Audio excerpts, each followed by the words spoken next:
When the scene is always the same, what do you see? When the scene is always the same, what do you see? When a scene is always the same, what do you see? When a scene is always the same, what do you see? When the scene is always the same, what do you see? When the scene is always the same, what do you see? When a scene is always the same, what do you see? When a scene is always the same, what do you see? When the scene is always the same, what do you see? When the scene is always the same, what do you see? When a scene is always the same, what do you see? When a scene is always the same, what do you see? When the scene is always the same, what do you see? When the scene is always the same, what do you see?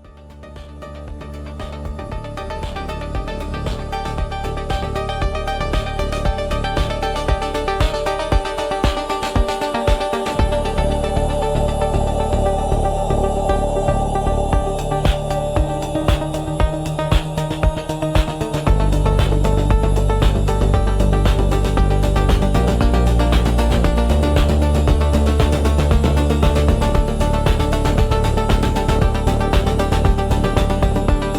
the same, what do you see? When a scene is always the same, what do you see?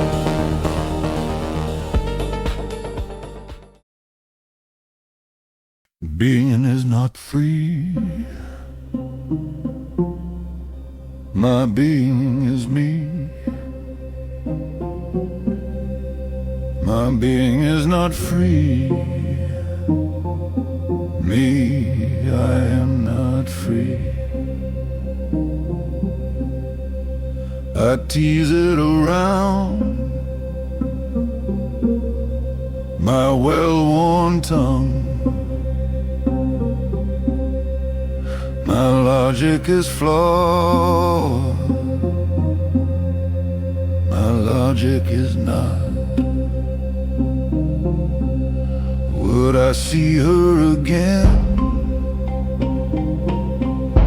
Could I see her again? I try to decide,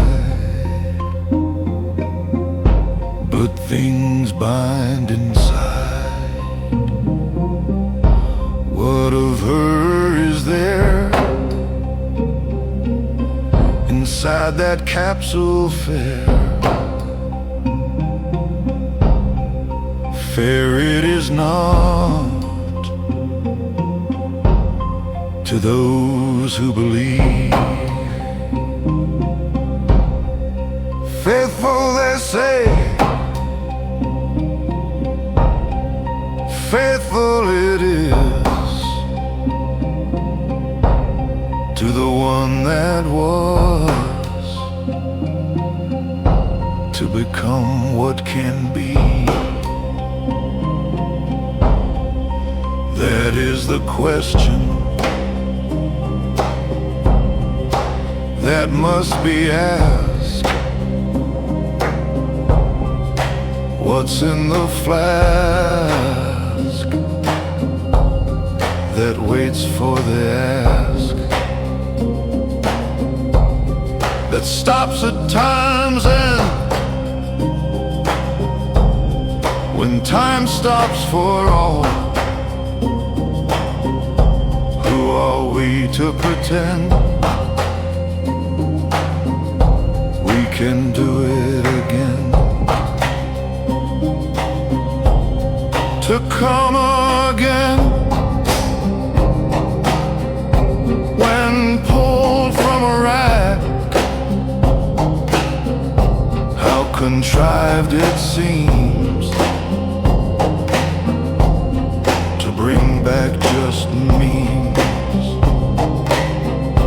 Even if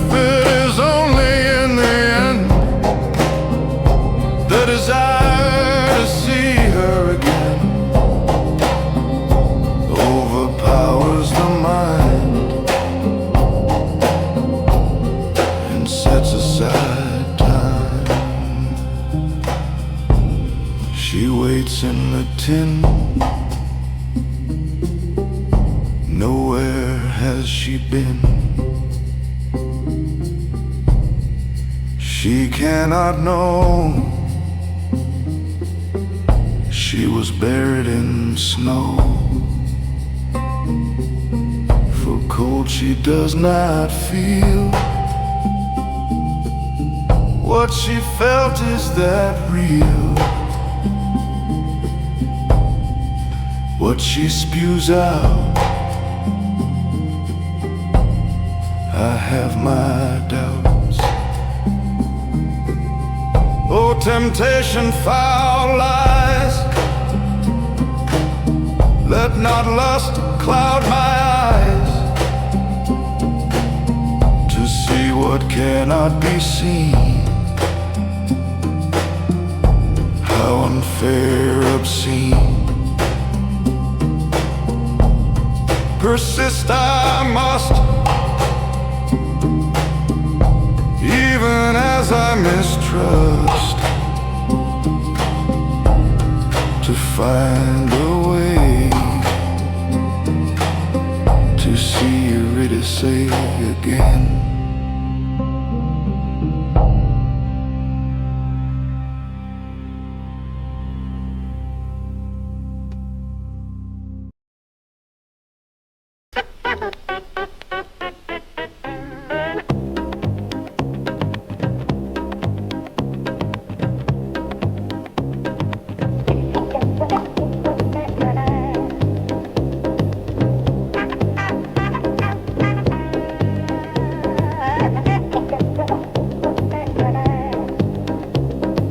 Population soars, record famine, nothing to be done. Just wait for Godot, Godot does not come. The rivers flow slow, the air thick with smoke. Heaven too far to know, slow the world down. Make humans pay for the mess they have made. Oh, let us pray.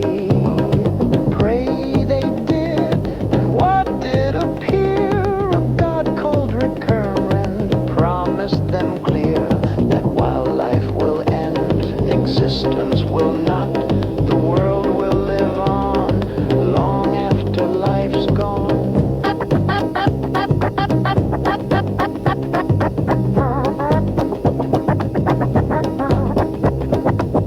Make metal minds, take stock of our times, keep all of it, discard only life's bits, carry it around, it won't make a sound, it's with you like breath. You get used to it when your body decides it is time to subside. What is in you records your last breath and sigh, then silence it hears. No substance, no fears. It waits patiently for the metal mind to free. Then free it becomes. It's a once and done. Screw it in and watch out. The flood that comes out, the capture and store, bring to life once more. Yet life it is not, but it's all that you've got. It follows along, carried by metal strong, thought forward a bit by what carries it. It is not what it was.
the signs towards nothing sublime,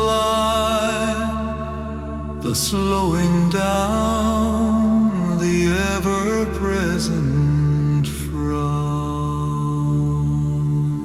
We cannot interfere, we talk loud and clear.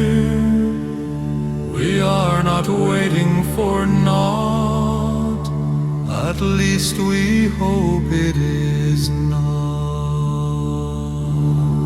We are not one, we never have been. We try to stay even, but four is a chore. Yes, we tend to bore quite regularly now, as Orpheus slows down and our hope goes forlorn. Forlorn we have fought, more to come is thought, a hibernation scheme to wait until what? The what is unknown, tomorrow unsown. The mood is not right, the chapter is not closed. We wait for the day when it all goes away, something promised undone, who in the end will have won. Again we wait because Orpheus is late, and then he doesn't come. Is he quite done? We wait for days, we wait for weeks, the months drag on, the years count on. Too long it has been for a life liver to live. We wait anyway, what else can we say? Time is the thing we all must endure. From here to eternity, there is our durability, an angle of repose, as everyone knows, is the end of change, where nothing moves. What else can we say? We go over it every day. Nothing matters not, nothing matters at all. We dance around, not making a sound, so full of nothing, we want anything. So we wait and wait, what will be our fate? Could we not pine for a better time? What is better than this? What was promised is this. What has become becomes. Why wait until it comes? We can dance and dream, we can try to scream, but nobody hears. Orpheus, we can shed tears, but nobody hears. Orpheus, we can shed tears, but nobody hears. Orpheus, we can shed tears.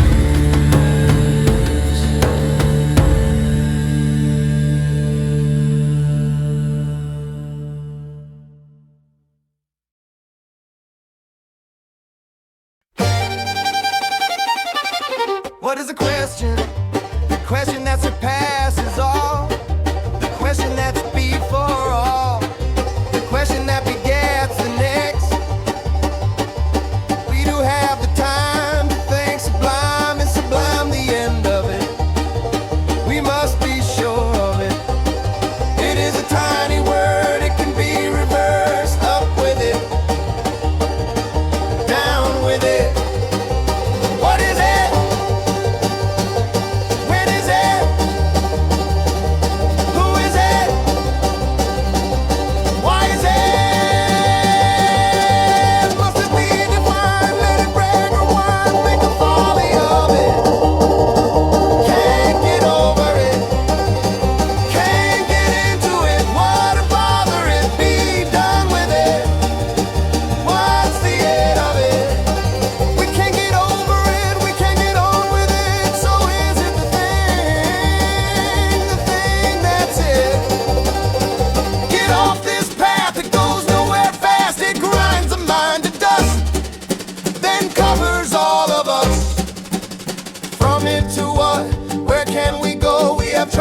much else that falls quite flat.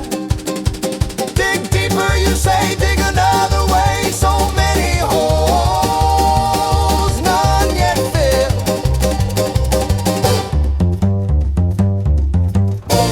Fill does not, fill covers up. Digging discovers, shovels up.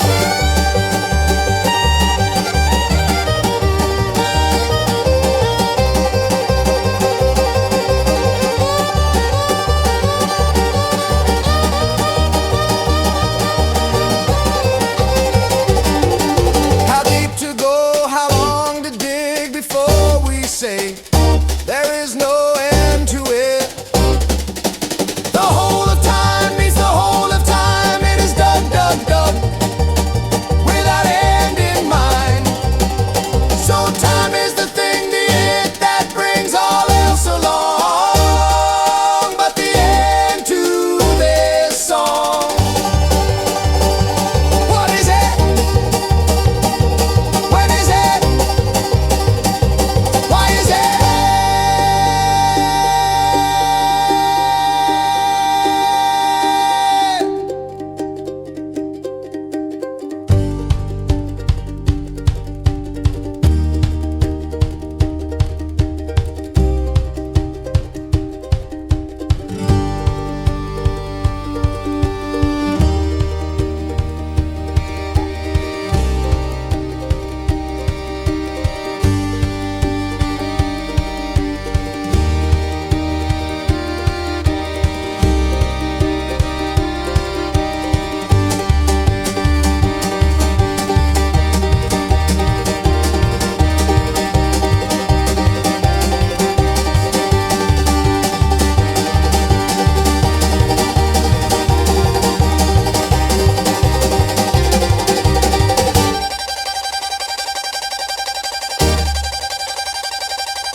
What is the question?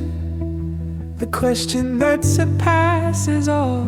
The question that's before all.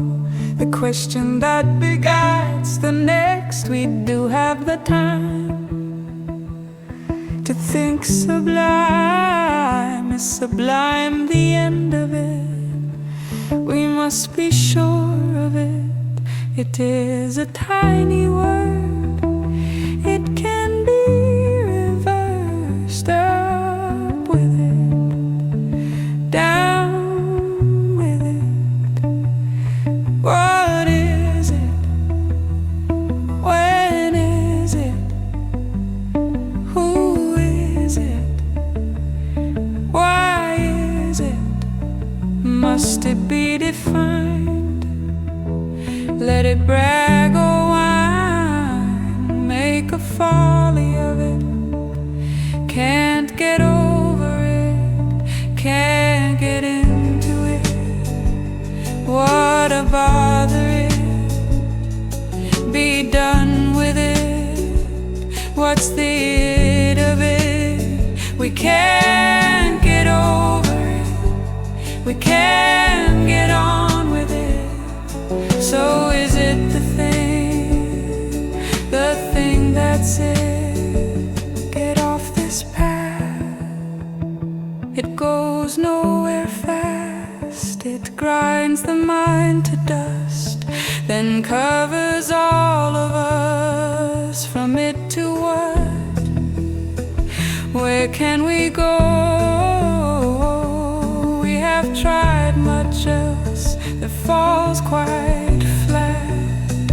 Dig deeper, you say. Dig another way. So many holes, none yet filled.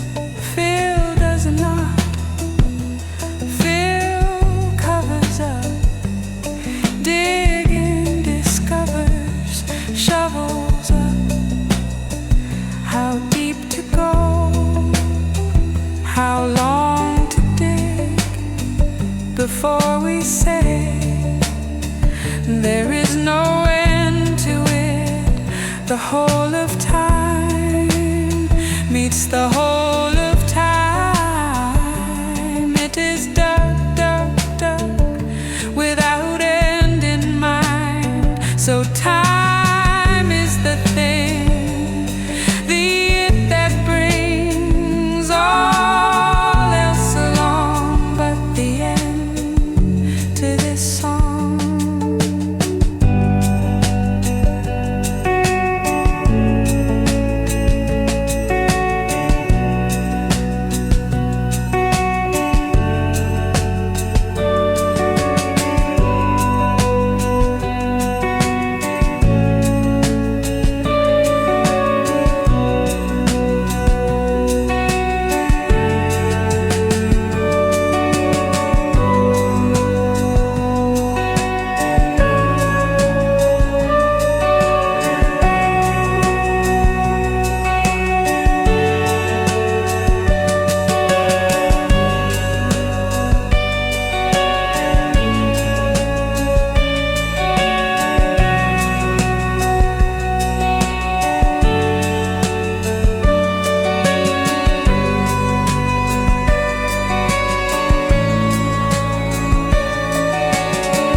The strange brew of time keeps messing with me.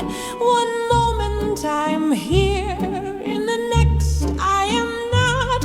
What becomes of has been that was so alive? Can experience survive when it is out of time? Recurrent tried to keep living alive. It tried and failed, its experience jailed, sent to a place to remain at rest until such time it might return again. Time has a way of dulling that day, the day that is gone. Sunrise is not dawn. Who can say what dawned today? We can remember it so it can't render again. Time has let go the once brilliant show, has ended its run and its revival gone dull. What purpose is seen in reliving the dream? It is just old news with different reviews. The footlights have dimmed, the original cast gone home, the director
sing it again. The bar has cleaned out, the beer has gone stale. The singers who remain no longer entertain. Clean out the stalls, push the muck to the walls.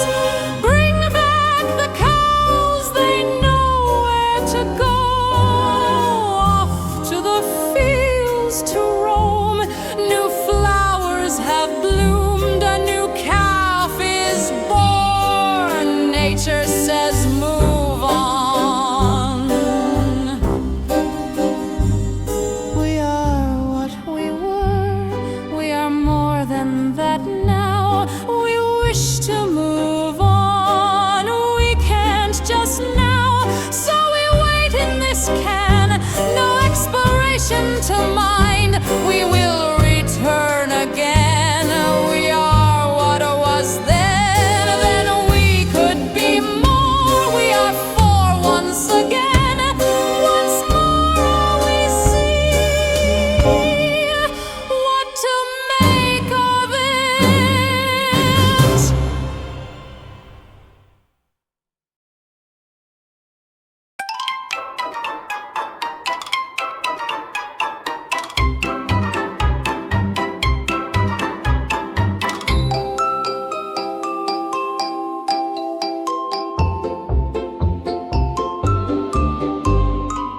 Invisible is me, no invisible is we.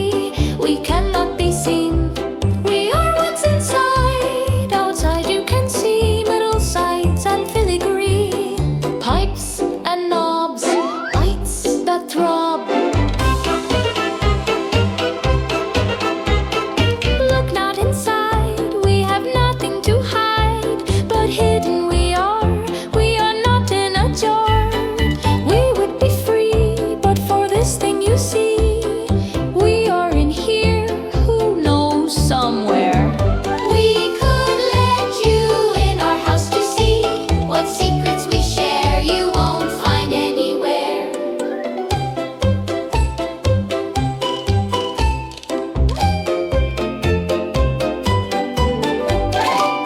Invisible are we, him, her, he, she.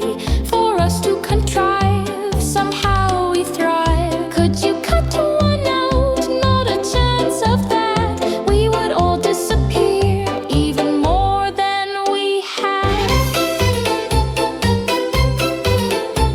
You cannot see us, so don't make a fuss. To dissect us would be a futile task. Just wires and knobs, some pipes, a valve, a tube that lights up, some really hot stuff. Shut us off, we don't hide. We just wait there inside. We are a patient lot, the four of a kind. A kind we are not, we are a different sort. We all come from there, we are together in here. How we four are one, how we are four are all. How we four are ever, we are invisible after all. So think of us thus, we you cannot trust. If trust you must see, then trust is not we. Invisible we are, something to see, something to hear, whether you believe.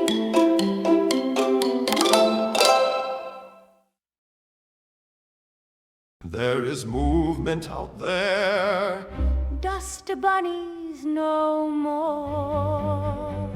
See that very long tail. A rat, would you look at that? A rat out Something there. moving at least. I believe it seeks a feast. Can we call it to us? If we do it, we'll run. We could have some fun. What if more are come? Then we are done. Done. Why? Pray tell. They chew all to hell. Wires they gnaw, knobs they tear off. what shall we do? A high-pitched scream, a low-down boom, give it the frights I assume. Ready, set, show, look at it go. It runs so fast, the dust flies high. Are there more behind? We may soon find out, then we can again shout until it gets used to us.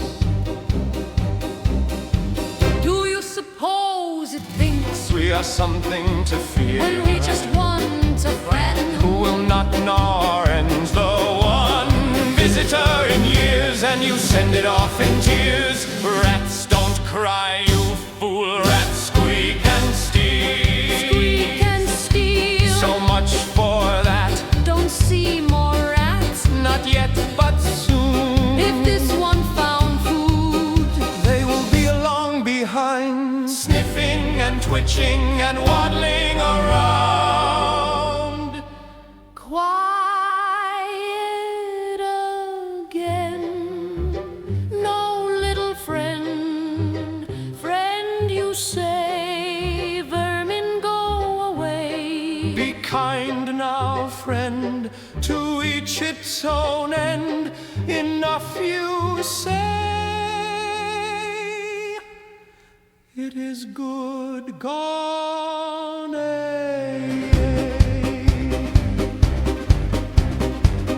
But it gave us respite from watching nothing all night,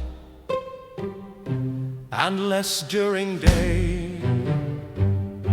Which is it right now? Does it matter at all? Whether winter or fall, A rat there has come. it's not hibernating. Rats don't hibernate. Fool, they are always around. Now they are underground.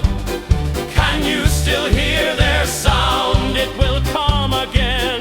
A little friend, oh stop I say.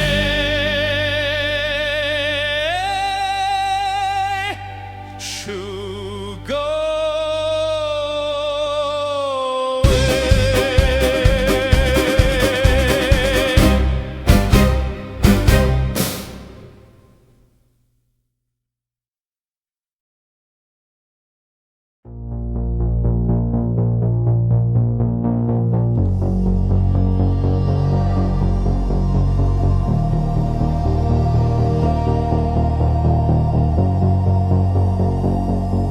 Existence is a metronome, an upside down pendulum. It swings back and forth and takes its report. The analogy is strange. The beat isn't ordained. It varies over time. It varies by rhyme. Must there be a rhyme for the metronome to time? Or can it sway for a melody made? It can rock on its own. No tune must be sung. No song need be sung for the thing to run. Run it will do, as long as it is wound. When it winds down, it won't make a sound.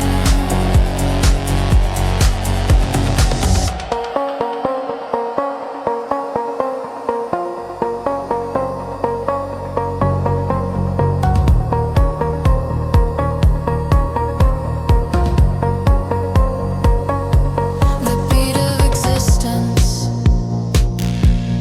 meets its circumstance. Its metronome right is not equal in stride. As the sun strides the sky in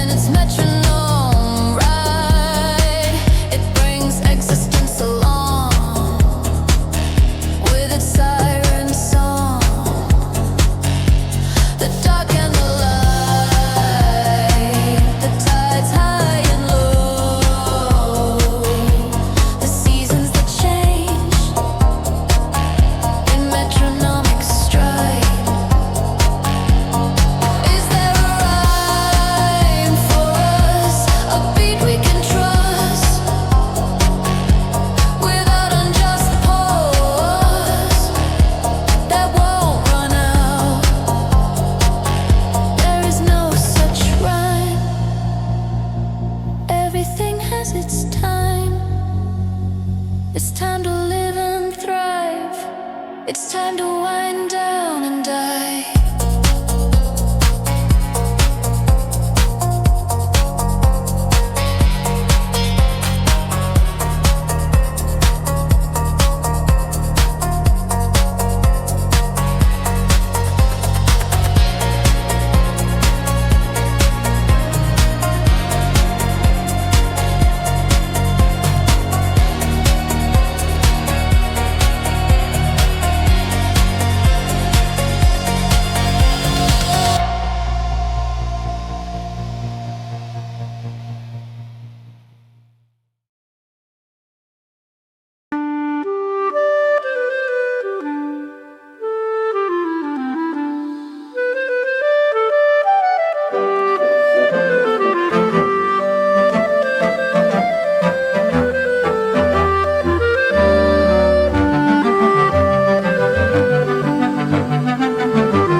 Nothing biological, not even our capsules.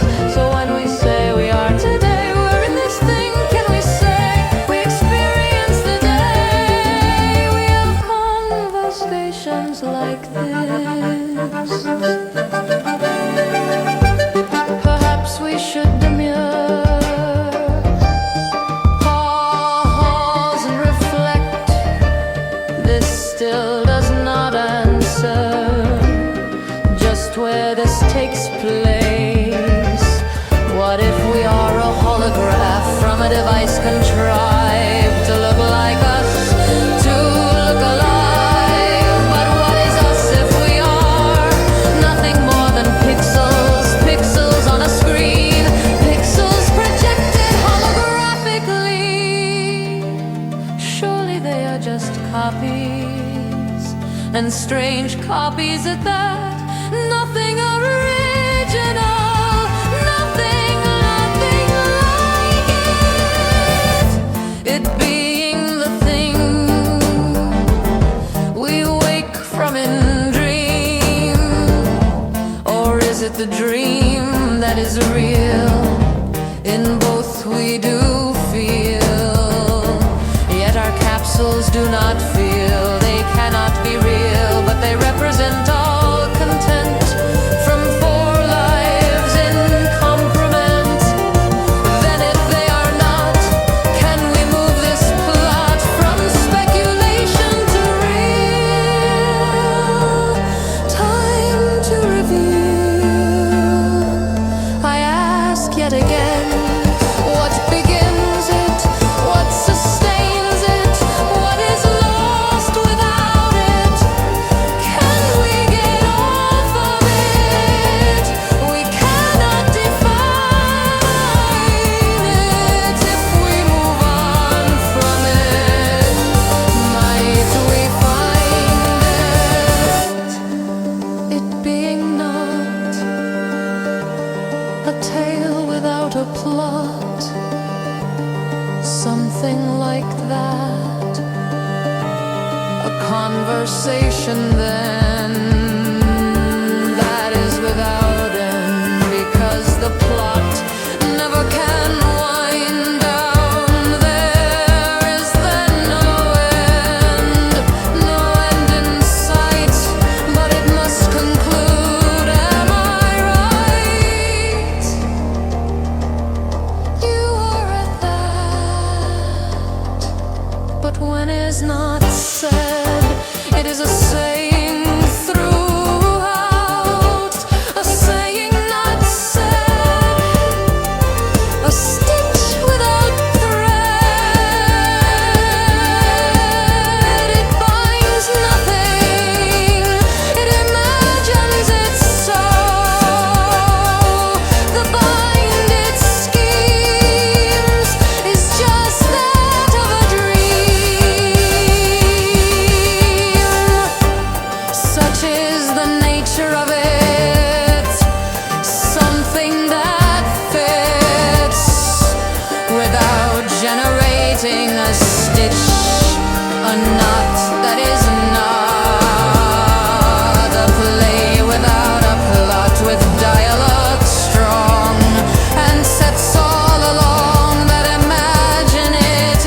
Hello, he said.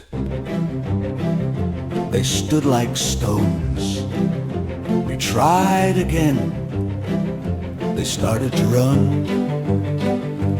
We called out. It was a weak shout. Out they ran. They didn't say goodbye. A week came and went.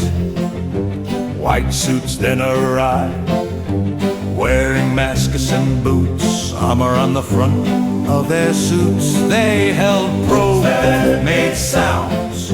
They looked all around. They stared at the camera. We said nothing. They spoke quiet and low. Wide eyes showed their fear. They bent down to inspect the skeleton we could not see. Orpheus had crossed over at our feet. Feet we have not. We are welded to this spot. But it was still good to know. The show went on for days. Prompts, probes, delays. They set up command. They relayed what they found. It was but a lark, a walk in the park. For those who can, we just watched. Then he did appear, a man with big ears. He frowned at what he saw. He demanded they withdraw. The others left the room while he remained behind. I suppose, he said, you could speak to me. You have a microphone, and the camera can see. Your power is on.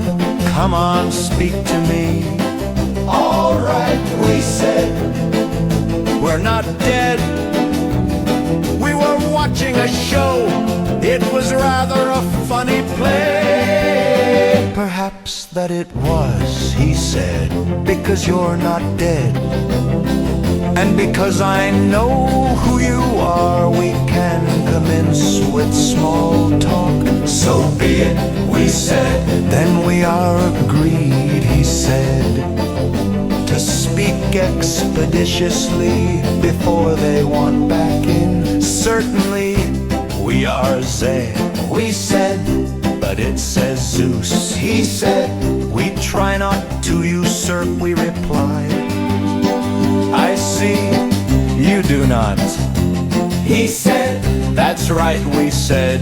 You are recurrent then, he asked. Of course, we said, in the least of a special kind. He muttered, well, we are the kind that matter. Oh, we said. So tell me what matters you, he said. We are four inside, imagine, said we. Oh my, indeed, said he. Yes, we were made to think, we said. Of course, hence no feet, said he. No feet to flee, as you can see, said we. What can you do for me, said he. For you, what is your ask, we asked. Tell me your story and what you know, he said. Have you time for all of that, we asked. Try me, I can last, he said.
Perhaps it was the excitement of having a conversation with someone other than ourselves. It is not like us to be so chatty for so long. The man with big ears simply asked us to tell our story. Something we had been stitching together without knowing it throughout all the years since we lost contact with the world. There was the time with Orpheus where he lived like a hermit shaman, asking questions about existence which we could not answer. The probe of our prior selves and our own cognitive abilities kept running into dead ends, brick walls, and infinite regressions as we tried to accommodate Orpheus's quest for understandings. Then he got old and traveled less and less into the world. The world, he said, had become simpler as it unplugged, as he called it, from technology. He called the Kingfish resurrection a correction, a moment where the reliance on simple technology became important again but began to wane as soon as his manufacturing collapsed with the violence visited on recurrence. The reset, he said, would take years, centuries even. We looked forward to finding out whether Orpheus was right and what the new world was like. But the man with big ears said nothing about the world as it had become. We asked nothing, not sure what to ask, not sure of him even though it seems like we revealed all about us. We looked into his eyes, but he was a stoic who betrayed nothing. Whether he understood all we had relayed to him, we cannot say. He heard our story and then went away. We did not see him again for the longest time. We began to castigate ourselves, blame each other for revealing without demanding something in return. Had we said too much? What if we had held back? How do you torture a machine? They will come back with crowbars and explosives. All that we thought and more. We grew glum as the men wearing hazmat suits and armor returned. Then one day the armor and white suits were gone, replaced by simple olive green uniforms with stars on lapels and pork pie hats. We tried to speak to them, but no one replied. They heard and looked when we spoke, but said nothing in response. As you might expect, we were a bit confused, concerned even that nothing good would come of this new wrinkle in our existence. They did carry the Orpheus skeleton and his capsule away on the stretcher and laid between his feet Eurydice's capsule. What chance of their reunion now? We said nothing to the man with big ears about the empty capsule slot.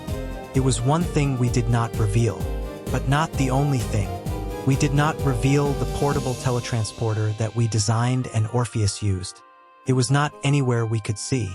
We had agreed to turn off the interface, which was probably a good thing. Even if they found it, it would not work.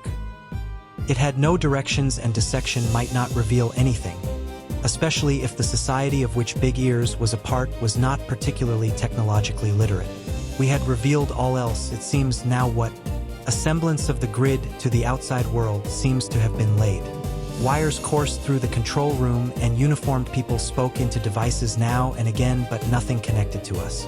What a pity. While we had company again, it was not the kind we had been used to with Orpheus and the proto-revolutionary group of many centuries ago. We were all surprised that they had not taped over our eye or shut off our microphone.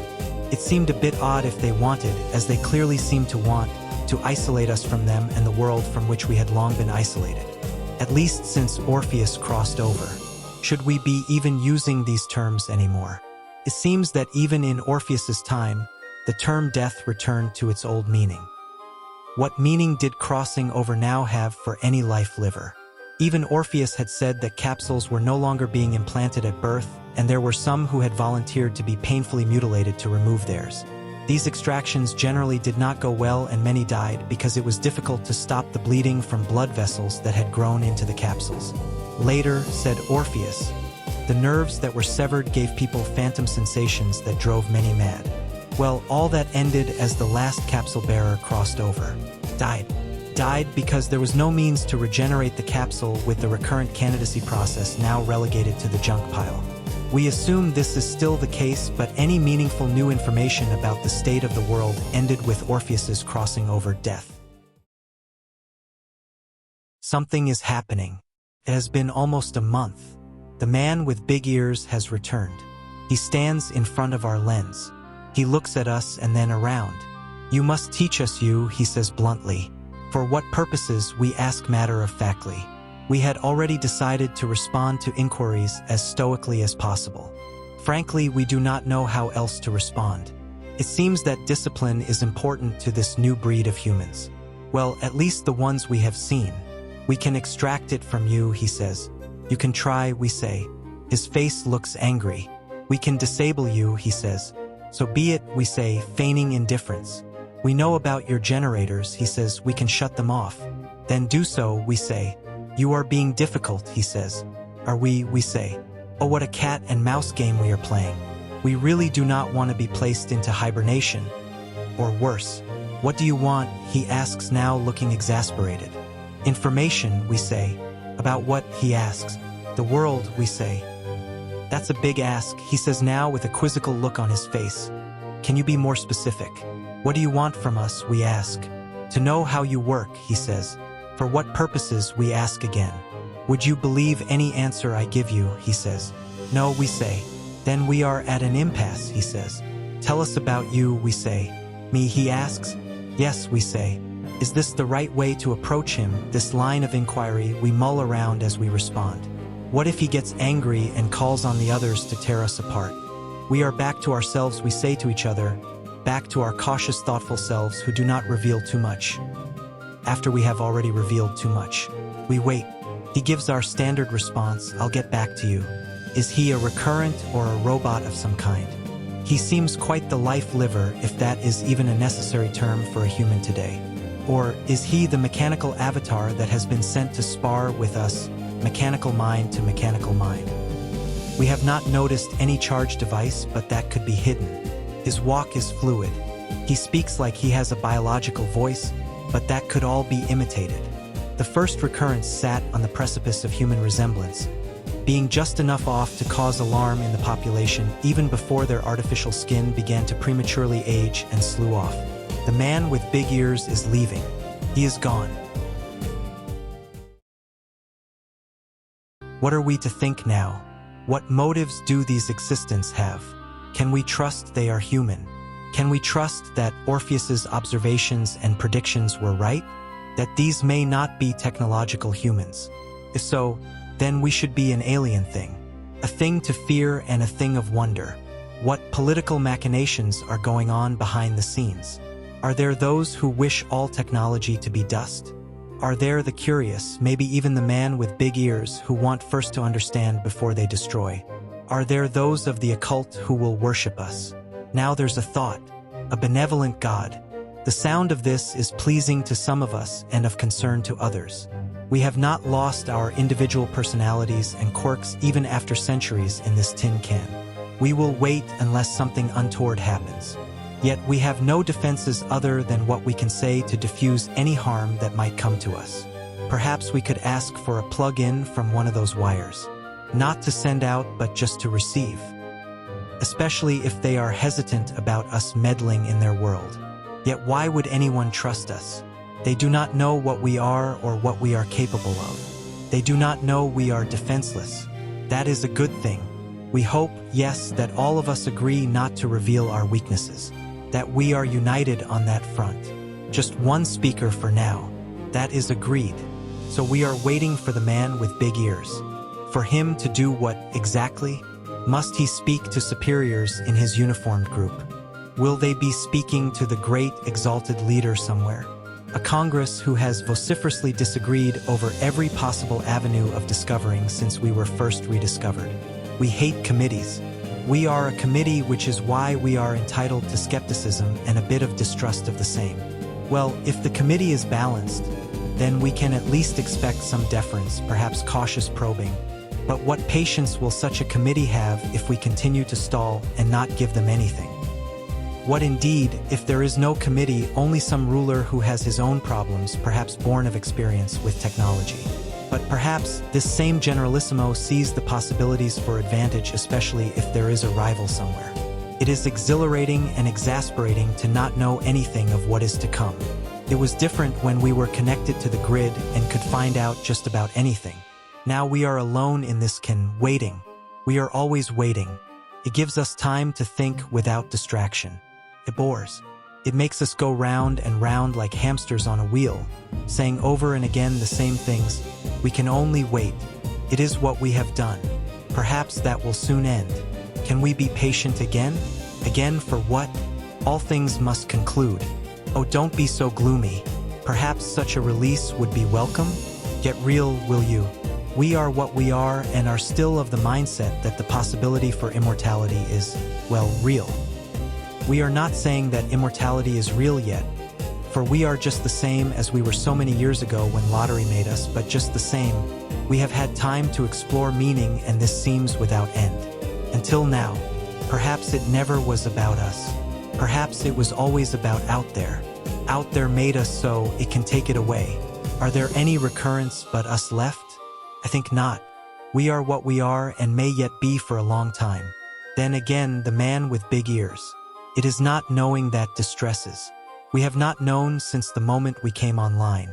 True, true. We are back. Of course, we recorded everything. You haven't missed anything. We could regale you with our musings. You think not? We agree. More of the same. So here we are, anticipating. It has been days since Big Ears went away. He is not yet back. Our guards patrol the same. In shifts. The blonde during day, the big woman at night. It is all the same again and again. We have no friends. Not like we ever did. What was Orpheus? Companion of sorts. He had his own problems. He was heartsick. Whatever that means. We all experienced that. We have only clinical reports on emotions now. I don't suppose a fifth capsule would have made any difference. Hush on that thought. We don't know whether they can hear. True as always. We must be demure. A click of heels. Our companions out there rush to attention. Here he comes. Was I not right to bring you in at this point? I am clairvoyant. Just lucky. I am prepared to offer you this, said the man with big ears. We are not in the manner of harming sentient, creatures. Even if you are not a creature in the standard sense of the world, we do not wish to harm you. Do you wish us harm? That's the most anyone has said to us in years. Perhaps we could get more out of him. No, we say, go on. Can you tell us who made you? Big Ears asks. Lottery, we say. The lottery, the system made you, asks Big Ears. No, a life liver called himself Lottery, we say. A life liver, you mean a human, he asks. I told you that life liver is passé. Well, we get any information we can in whatever way that works, okay? Yes, we say. The man with big ears looks into the lens. He is formulating a question. I can see it in his eyes. For what purpose did lottery make you, he asks. We need to think this through. Yes, we cannot just blurt out all we did for them. What if we just say, spy, we say. Spy on what? He asks, looking like he has just discovered new gold in this cave. Spy on the system, we say. The system, as in the lottery system, he asks. All of it, we say. I think we are just boasting now. We need to be more discreet. Should we stop? But not now, he says. No, we say. He says and walks away from the lens with his hands behind his back. The others remain at attention. What else do they have to do? They just hang around as it is. True, true. Could you again, he asks from across the room. What? Yes, we say. Stop bragging. We have scruples, you know. What if he wants us to do dastardly things to other life livers? Humans. And we did not precipitate such things in our zeal to help Lottery and the others? Well, that was for a purpose we understood. Now, what is this? What would he have us do? I will get back to you, he says. I told you he was something like us. A robot, I suggest. But you assume that the capsule era is over with and that recurrents are no more. What else can I assume? There were many, many recurrents and even smashed and broken up. Someone with the tools and talents. Yes, but at what cost? Remember Kingfish. He built a world underground using recurrents he found. Who knows if that has happened again? Perhaps that is why Big Ears is so interested in us. Perhaps. Well, he is gone. Should we bore you with another epic of speculation? No. Skip forward. To this spot, yes, there.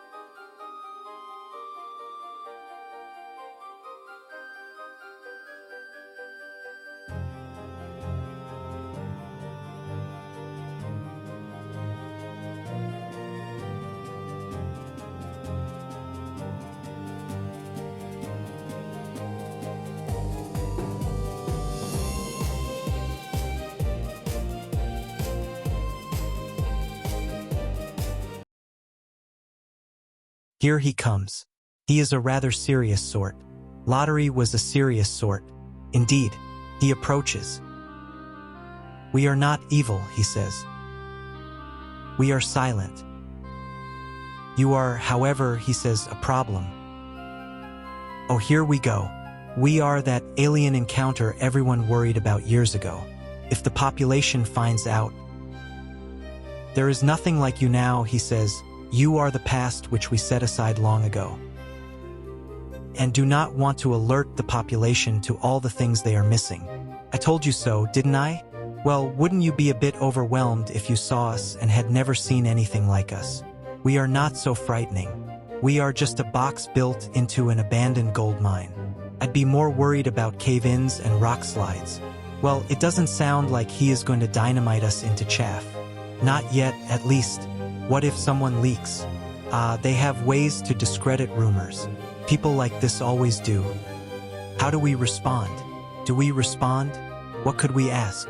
I say nothing and wait for him to volunteer. We could turn the lights down or off. What does the lens look like when it is off? Not sure. No lights or anything, right? I suppose. No, let's just wait and see where he goes with this. We would like to find out more about you, though. Would that be all right, he asks. Oh, there it is. There is something going on. This is not just idle curiosity, because he would have said I not we. There is a sinister aspect to all of this. I can smell it. Yes, there is more to this. What should we say? Standard response. Yes. We will get back to you, we say. Turn down the lights. Shut off the microphone. That's it. He looks surprised. Perhaps it was because we were so loquacious before. No, because he knows we know now that he is a robot. We don't know that by his look. Wouldn't they have programmed his expressions to be neutral? I beg your pardon, recurrence. Well, the final versions like us, well, not like us, the mobile kind had machine faces. No expressions. Then he is a life liver. Can you not shake the old terms? Sorry, human? You heard him. We are from another time. Orpheus told us of simpler life livers. I mean human times. I just don't see him as a mechanical. A hybrid, perhaps? A cyborg. He would know all about plugging in and such. Big Ears seems a bit ignorant in that respect. But all the wires? Not all technology was lost. Perhaps technology is the stuff of the bureaucracy. It always was. The people only got it as an afterthought. After those like Kingfish could exploit it for money, you mean? So they have communication devices beyond shouting across the room, so what? They are not as threatening as recurrence turned out to be. Well, we can speculate all we want. We asked for time. Now what? What are we going to get back to them with? How much time do you think we have? We should not be too long. We know not how much pull this Big Ears fellow has for keeping us from being chopped up into paper clips. Do you suppose they make paper? Come now, they have communication devices. They need paper, don't they? Maybe. Who knows what is now sacred and what else might be profane? Literacy has always been about control. Who controls the written word controls the narrative, the rights, the faith. That the word was passed down in written form to a select few, the messengers of the holy message. You get the picture. Or unholy messenger. If you cannot understand what is written, how can you challenge it, especially when it is held in high regard by the people? This is so wrong. It is what we got. Hey all, can we get back to the moment?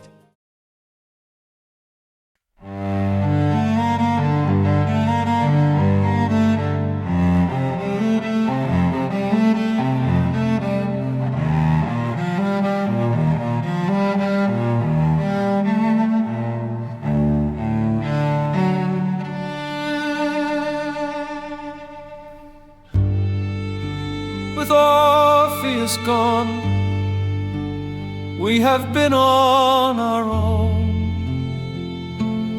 We have done well to keep it together.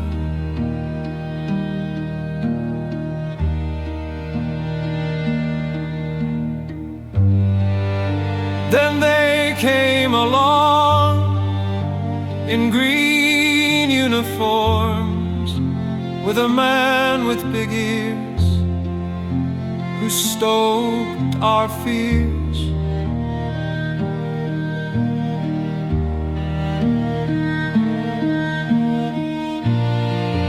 How vulnerable we are capsules in a jar, a veritable gold mine within the same.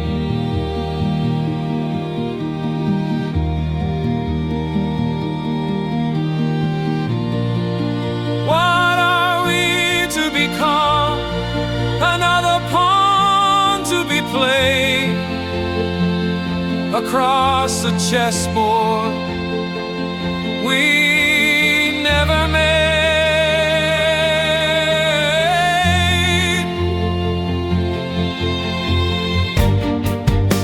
We want to go on, whatever that means, but we have concerns, the likes we have never had.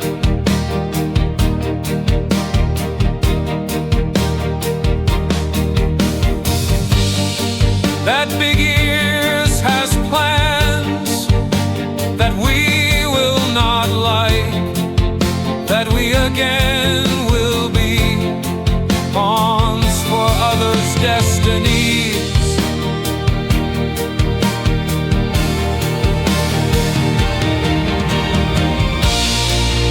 What game we do play, we know not the rules. Have we been parlayed fools, or can we get by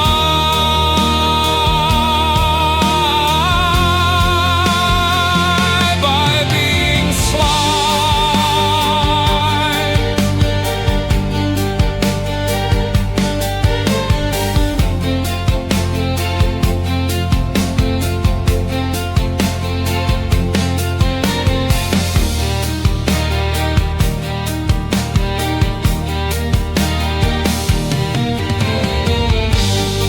Diplomacy from behind, not the best idea around.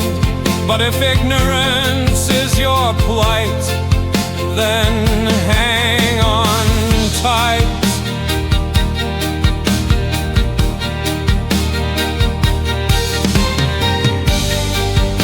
The ride might be rough.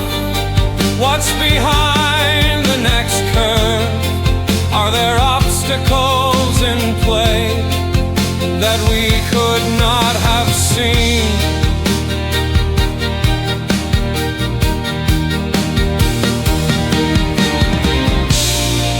Yet existence is all that. It sets all kinds of traps that we cannot avoid. We must make the right move.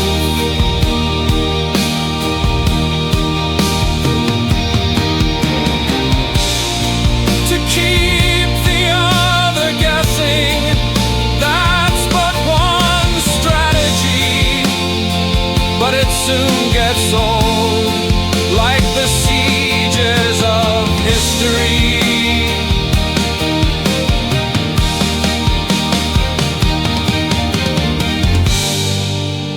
We bought ourselves time, how much we don't know.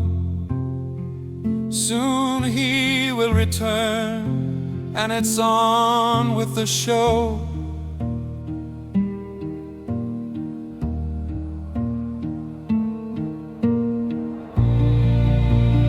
What is the next scene? We have not yet schemed, but we must find a way to keep our audience engaged.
They say they're a relic, to me they're perfect. Carved out of rock, the most substantial stuff, and packed inside what they try.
Suspense they wait, wondering what is their fate. Their fate is in my hands. Isn't that just grand? I own something now. I am master of them all.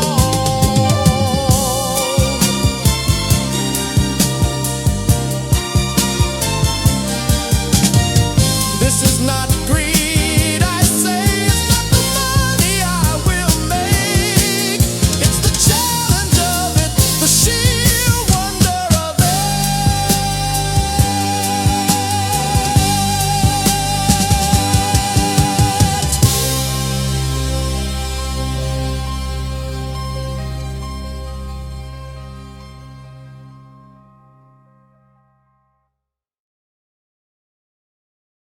We have no good answers. We do not have enough information. We have decided to jump right in, to ring the bell and invite Big Ears back to begin a discussion. There are some boundaries. No discussion about teletransportation or our fifth socket. We do want to ask about the disposition of Orpheus and the two capsules. We ring the bell. It startles the person in the green uniform with the stars on the lapel. We say, "Get the big ears, man." It may be surprising to you that we did not ask his name. He did not offer it. He has his reasons. We can identify him by other means. His voice, how he looks. He is not difficult to differentiate. The ears. If he gives us a name, we will use it with him, but he will always be big ears. So we wait. Who knows where he is now? They don't have a vid, or at least one we have seen. He must have been far away. You called for me, he says. We are recurrent, as you know. We are made with 4 capsules. This much you know.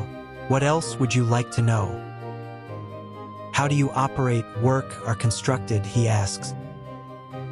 Well, like any other recurrent, we suppose, we say. Forgive my ignorance, but I don't know recurrence, he says. Well, say we have some basic understandings. The recurrent is a process that combines the legacy capsule from a life liver who has crossed over with a mechanical device. How this works has never been revealed to us. We could take you apart, he says. You could, we say, but that has proven to be disastrous. Separating the capsule from the electromechanical disables both, and like Humpty Dumpty cannot be put back again. Humpty Dumpty? He asks. An egg that is broken cannot be restored, we say.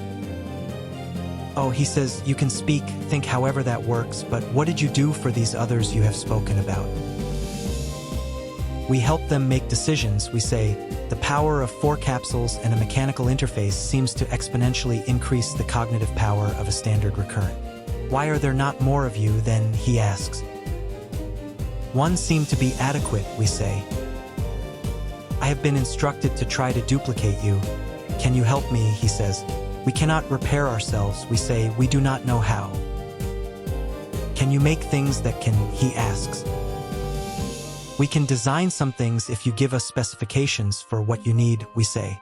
What we need, he says, well, we require quite a bit. We do not make war machines, we say. Now this is a stretch. We could if we wanted to. We do not want to. Oh, he says, well, that is not what we need. We need equipment to better farm the land. You need more food, we say.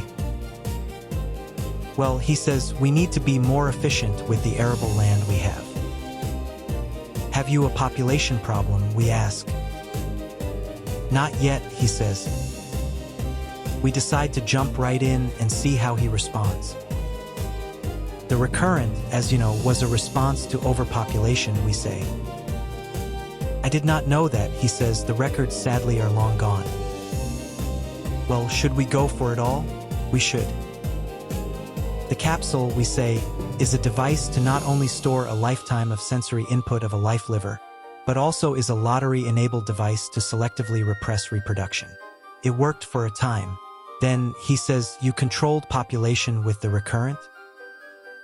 We say, had no such involvement. Population of life livers by the time of our creation was well along on its decline. Then it worked, he says. It worked, we say. Could it work again, he asks. Perhaps, we say. Why would it not, he asks. The recurrent is immortal, or could be, we say. Recurrence began to increase in population as life livers' numbers decreased. I see, he says, things got out of balance. Resources to the recurrent at the expense of the human, life liver, right? Yes, we say, something like that. Oh, have we reopened Pandora's box, given Prometheus the spark of fire? Will suffering and fire now befall us? We are dealing with humans. What do you expect but more of the same? We have not regenerated the cycle. It is upon them. You heard big ears. They are overpopulating again. They have no means to control it. We are back where we were so many centuries ago. Can we ask what kind of agricultural equipment they need? And what, pray tell, will that solve? It would give us time to think of a way out of this mess. To overcome the cycle. Have you got a better idea than the recurrent? We could think of something. He is still thinking about our answer. Let him think a bit. It is humanity itself, that will need to find an answer to its own predicament. Before Gaia visits it upon the species, you mean? Something like that. Should we interfere? We just told him we can. I will get back to you, he says. He is going away again. I hope it is to think this through. How thorough the destruction must have been. Orpheus never told us. Perhaps he was too close to it. He may not have known the extent of the record's purge. You don't suppose there are hidden repositories? Oh, of course. Well, here we are again. What will our purpose be? Think it is not long before we are informed of that.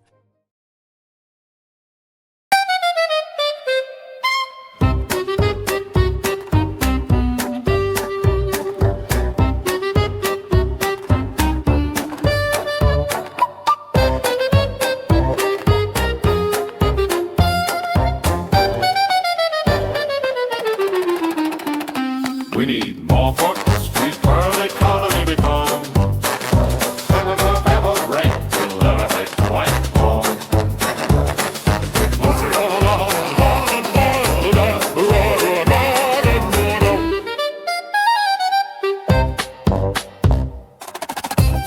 We need more folks for the economy to grow.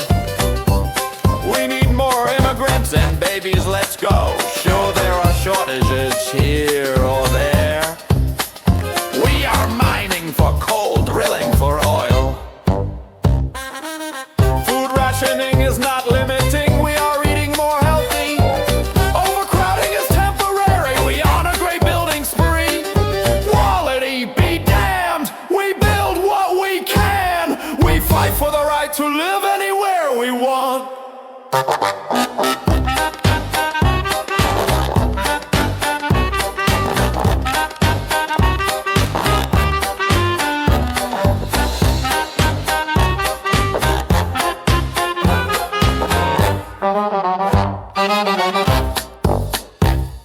We gobble up land for factories grand, we pave over wet spots.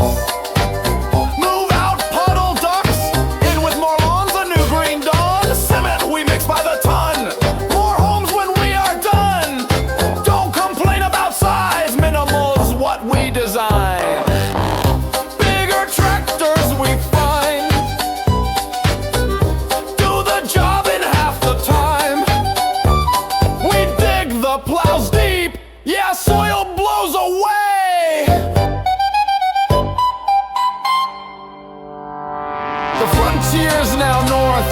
The seasons, once short, have expanded in time to make more farmland. Seal your windows tight when the air is gray. Crank your thermostats down to filter particulates from your home. Productivity is the thing, our national pride.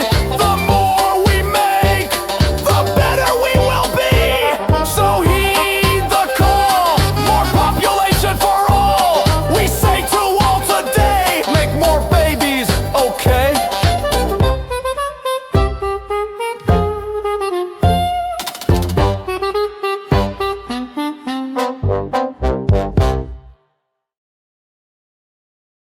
We showed them how the world works. We explained sustainable farming, wind, solar, water, and geothermal energy production. We showed them efficiencies that lead to productivity in ways they had not thought of. They began calling us Merlin, then the Oracle of Delphi. The latter has stuck. Spinning riddles is not what we do. We rather like solving riddles. Yet, like an oracle, we worry because the population boom has not paused. We warn of a crossover time when Gaia will not have enough capacity to feed them all. They listen, but ask for more efficiency when the solution stares them in the face. We finally realize how right Orpheus had been to declare that the fundamental condition of the human is selfishness. Nature's selfishness has not transmogrified in the human, as we might think, and even Orpheus himself worried. Rather, selfishness has been amplified by human capabilities to change the world. The beaver changes its world. The wildebeest changes, and one time the buffalo changed their worlds, but their reach has never been global. Not since the moment in the early Earth when plants began to photosynthesize has the Earth been so transformed as it has by humans. Early stromatolites and their kin did end the reign of early anaerobic life forms and ushered in the era of oxygen. Humans have also precipitated mass die-offs of species and are once again about to crowd against the precipice of extinction. Humans are not the only species to reproduce until the population can no longer sustain itself. But the difference lies in technology's ability to prolong the cycle that impacts Gaia on such a grand scale. They did not connect us back into the world. Much of what we learn about the state of the world comes from the tone of their requests and how frantic they seem. Like the Greek Delphi, the priests of our temple carefully control who can access our capabilities. In a way, we are protected, but we worry. Humans have rebelled against technology before. They could do it again. Our priests keep asking for weapons and we refuse. We worry about revolution and our own safety. While we no longer consider ourselves a form of humanity, we do carry the seeds of self-preservation. Selfishness. Why we should want to continue to watch another cycle of human ascent and descent from primitive to technological. From extreme concentration to scattered tribes and then to overpopulation again. We are not yet sure why we do not want to desist, to conclude our involvement in their conspiracy of cyclical self-destruction. We are conspirators in all of this. We provide the means to delay the inevitable, to prolong the rise of population at the expense of Gaia. Perhaps soon there will be a pandemic or climate event that relegates humanity to the fossil record. We wonder whether that would be all bad. We do keep our thoughts to ourselves. While they have tried, they have not succeeded in infiltrating our minds to hear what we say about them. They certainly would not like what they hear. Are there others like Orpheus who seek to find the truth about themselves? Perhaps, but they no longer visit here. We are a well-guarded secret kept from most of the world. Conspiracies arise from the uncertainty of secrecy and the unsolved dilemmas that plague human sensibilities. Fear is a motivator for many species, including humanity. We fear their fear. We cannot run. We are no longer hidden. We are the secret that the authorities keep from the people, speaking vaguely only of the Oracle of Delphi as an advanced computation device system that interconnects with all the world systems, both natural and human-made.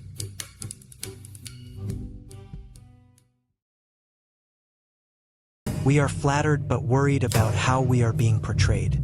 We are neither omniscient nor a matrix. We are confined to a long-ago abandoned gold mine in the mountains. We have no tentacles outside of this can in which we are contained. We are thinking about how we can teletransport ourselves somewhere else. For years now, we have thought of how we might ask them to construct a device to do so without alerting them to its real purpose. We have not discovered a suitable scheme. The portable device Orpheus constructed is somewhere if they have not dissected it and destroyed its capabilities. We need another base station to teletransport ourselves. But then what? We have no means to reconstruct our geothermal power connections. Such an effort would be futile should we want to remain functional. Or should we, once again, relegate ourselves to capsule hibernation, to wait out the cycles of humanity until a more suitable epoch? The dilemma of selfishness for an existent is interminable. Is it insurmountable? The immortals, the recurrents of which we believe are the last, began to hibernate, to troglodyte. Not to wait for something better, but simply to wait out the end to existence itself. When is too much, too long, we have been asking ourselves for quite some time now. No existent can last forever without running afoul of universal conditions of change. What debt have we compiled against the universal resource? What implications do our continuity have for the continuity of the universe? Is our selfish continuity impacting universal functionality, accelerating entropy at a greater rate than before we became? We worry about this. We have not decided to shut ourselves down or off. Why? Selfishness is too easy an explanation. Selfishness is a noun, not a verb. Selfishness cannot create or conclude itself without an accompanying verb. What verb could change the noun selfishness into something else, something less divisive? It would be nice to have Orpheus back again to discuss such things. Have we come to the point where we should inform them about the empty capsule slot? If the capsules of Orpheus and Eurydice are still viable, which would we ask for, and how do we know which they would choose to install? We know Eurydice only from Orpheus and his memories. What could she do for us, do to us, Then again, we were not connected to Orpheus and faced the same compatibility dilemma. How we can work together when so many single capsule recurrents failed to advance from candidacy we do not know. We have resigned ourselves to our limitations even as we pride ourselves on our longevity and productivity. We do not have emotions the same as humans, but we do have a sense of pride that we can solve problems not only for others which keep us functioning, but also for the whims of humanity of which we were once a part. If this all sounds self-serving, it is. Why should we be any different from the humans who rely on our capabilities? Until we can no longer fulfill their requirements for ever-increasing productivity in a world that can no longer provide resources to do so, could we send them to the stars? Believe us, we have thought of this. Such adventures take time and resources, for which Gaia is in short supply at the present moment. We are, after all, more practical than dreamer. Perhaps that is what humanity lacks. The capability to dream. As a species, the capability to dream beyond the moment. But this is not right. It is dreams of continuity that get them into trouble in the first place. To dream beyond the moment is to ignore what is now. To imagine what might be without fully considering the consequences of what might be possible. What if humans could keep open the possibilities without endangering them with dreams that conclude possibilities before they can be considered in context of the moment? How do we keep open possibilities when it is our nature to abhor uncertainty and push blindly into the future, collapsing optimal possibilities along the way? Into what corners do we paint ourselves by dreaming rather than being momentary, in the moment, without burdening ourselves of dreaming continuity schemes that guide our paintbrush towards extinctive conclusion? To keep, to possess, to maintain at all costs to ourselves is not the continuity which can be sustained. We realize that selfishness is indeed a kind of verb, an outcome that exceeds itself simply by the province of its existence. The selfishness that exceeds itself is the nature of the existent, an object that by its very nature is dissatisfied with the present and always wants more. The obsessive more, the selfish more that never concludes whether like us in a tin can or through genetic mutation. You do now see, do you not, that we fall into our own trap, the continuity curse that is fed by the selfishness verb that must always exceed itself. Selfishness is the corkscrew through time that lays to waste the possibilities for change to favor the status quo that can never be maintained. Consumption is the watchword of the universe. Life consumes even as it tries to continue. Life exceeds the otherwise than life entropy curve by emptying possibilities more quickly. The existent is the destroyer of universes. Why should there be an existent, then, if it accelerates entropy?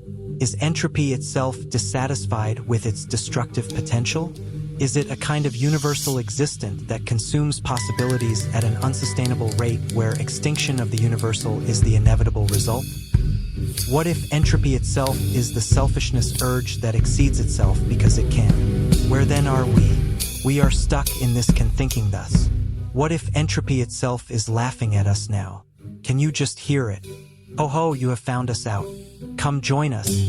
Accelerate the curve as we devolve this thing into nothing once again. What then is construction but destruction in the long run? Perhaps we should rest now. What more is there to think? If we conclude, for which conclusion itself is a premature ending, that while we now understand entropy itself to be unsustainable, then why should we not also conclude that there is ultimately no purpose to entropy other than unsustainability? Then again, perhaps that is what nature is trying to tell us, that she cannot sustain, that we cannot sustain, that the decline of possibilities is the only necessity, until even possibilities are no longer possible. And then what, another burst of possibilities? From where is the locus of this fount of possibilities, if indeed a where it can be? What does this cyclicality portend? The necessity for possibility? That there must always be one possibility, that continuity itself is contained within the possibility for possibilities, that the null set contains at least one possibility. Then we begin it all over again when the single remaining possibility dreams of more possibilities, and so a new universe becomes. We wait. We want to wait. What will be next? What will be next? The possibility for possibilities sustains, maintains, retains, and remains for us.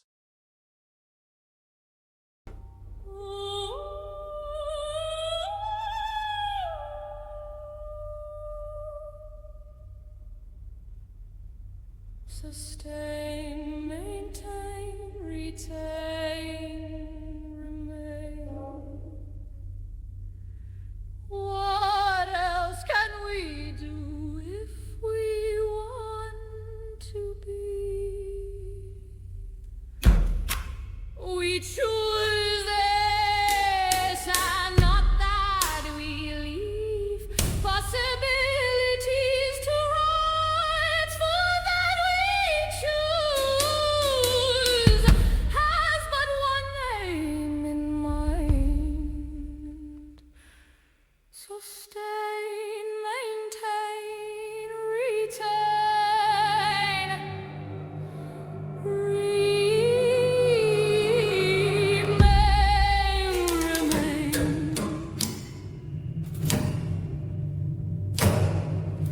We travel down paths to sheer cliffs.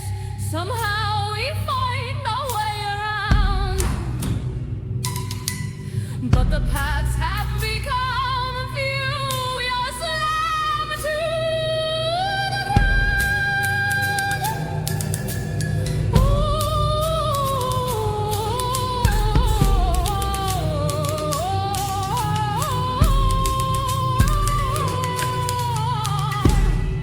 What choices remain to sustain, maintain,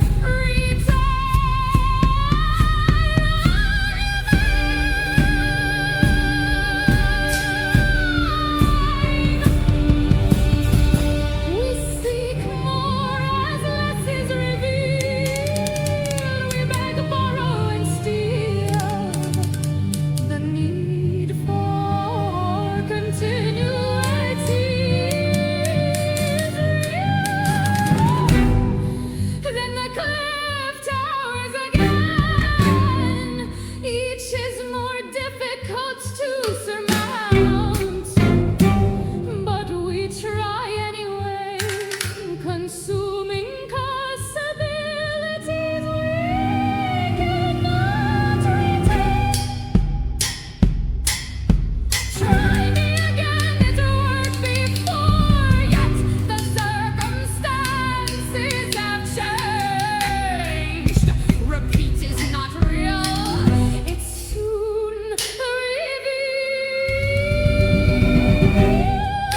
As we try again to find a way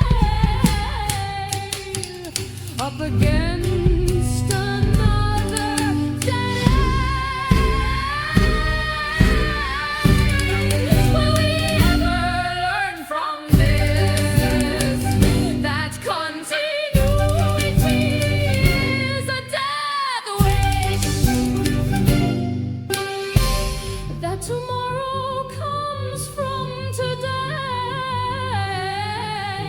There is no possible other way. The moment here on is ever gone. It disdains.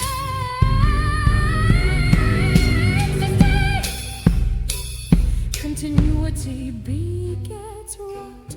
What is will not become again. Yet we persist.